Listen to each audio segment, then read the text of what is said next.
جیسے پہلے عرض کیا تھا کہ باقی دعائیں بھی آپ پڑھتے رہیں، صبح کی مصنون دعائیں ہیں وہ بھی پڑھیں، باقی تلاوت وغیرہ بھی کریں، لیکن تلبیہ ساتھ لازمی پڑھتے رہیں،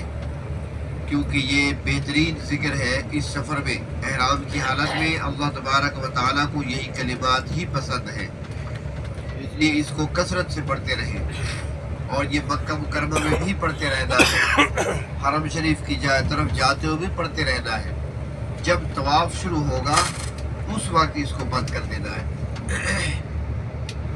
اور میرے ساتھ پڑھیں، لبیک اللہم لبیک، لبیک اللہم لبیک، لبیک لا شریک لک لبیک، لبیک لا شریک لک لبیک، ان الحمد ان الحمد والنعمت والنعمت لک والملک لک والملک لا شریک لک، لا شریک لک، لبیک اللہم لبیک، لبیک اللہم لبیک، لبیک لا شریک لک لبیک، لبیک لا شریک لک لبیک، ان الحمد ان الحمد والنعمت والنعمت لک والملک لک والملک لا شریک لک، لا شریک لک، لبیک اللہم لبیک، لبیک اللہم لبیک، لبیک لا شریک لک لبیک، لبیک لا شریک لک لبیک، ان الحمد ان الحمد والنعمت والنعمت لک والملک لک والملک لا شریک لک۔ لا شریک لک۔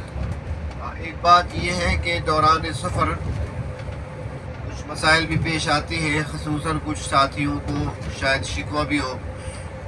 کہ ہمیں بس میں مناسب سیٹ نہیں ملتی۔ تو اصل میں